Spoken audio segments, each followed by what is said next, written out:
মানুষের কিডনি সুস্থ রাখতে আসলে জীবনযাপন কেমন হওয়া উচিত? কিডনি সুস্থ রাখার জন্য মোটামুটিভাবে মোটা দাগে কয়েকটি কথা। জি। প্রথম কথা হচ্ছে, আপনার যদি কোনো রোগ না থাকে, আপনি অবশ্যই প্রথমে পরীক্ষা করে দেখবেন যে আপনার শরীরের মধ্যে সুপ্ত কোনো কিডনি রোগ আছে কিনা। আচ্ছা। 1 নম্বর।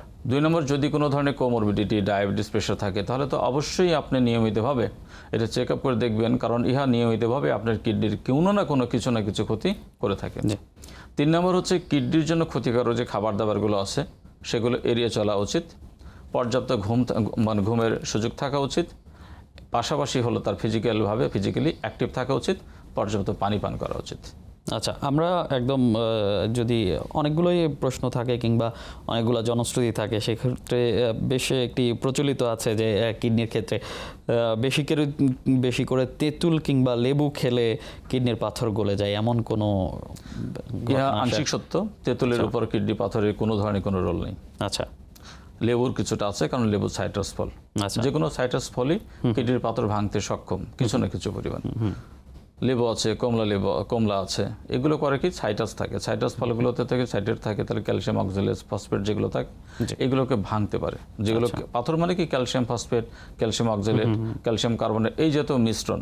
তখন এই সাইট্রাস ফলগুলো কি করতে পারে, এই সাইট্রেটগুলো এগুলোকে ভাঙতে পারে। ভাঙলে কিডনি পাথরের বের হওয়ার জন্য বা পাথর জমা না হওয়ার জন্য একটা কারণ বলে বিবেচিত। তবে ইহা একমাত্র পথ নয়, ইহা সতর্কতামূলক এবং ইহা একটি দ্বিতীয় সারির চিকিৎসা। আচ্ছা। এটা মেইন স্ট্রিম কোনো ট্রিটমেন্ট না। কোমর এবং পিঠে ব্যথা মানেই কি কিডনির সমস্যা কিনা? অবশ্যই না। কোমরের পিঠে অনেকগুলো অঙ্গ থাকে, এর মধ্যে হচ্ছে আপনার কিডনি একটা, এবং কিডনি থাকে সবার ভিতরে। এর বাইরে চামড়া আছে, চামড়ার নিচে সাবকিউটেনিয়াস ফ্যাট আছে, তার নিচে মাংসপেশি আছে, তার সাথে বিভিন্ন মাংসপেশির টেন্ডন জড়িত, পাঁজরের হাড় আছে, কোমরের হাড় আছে, খাদ্যনালীর অংশ আছে, পেটের যে পর্দা পেরিটোনিয়াম সেগুলো আছে, তার ভিতরে অন্য অঙ্গ প্রত্যঙ্গ আছে, এর ভিতরে রেট্রোপেরিটোনিয়ালে আমার কিডনি আছে। সুতরাং এইখানে ব্যথা হলেই যে শুধুমাত্র কিডনির সমস্যা, অন্য সবার ভালো এরকম মনে করার কোনো ধরনের কোনো সুযোগ নেই। ডাব বা কলার রস কিডনি রোগের জন্য কি ভালো? হ্যাঁ, ডাব এবং কলা না শুধু, এর মধ্যে ড্রাগন ফল আছে, খেজুর আছে, যেগুলোতে পটাশিয়াম মাত্রা অত্যধিক বেশি।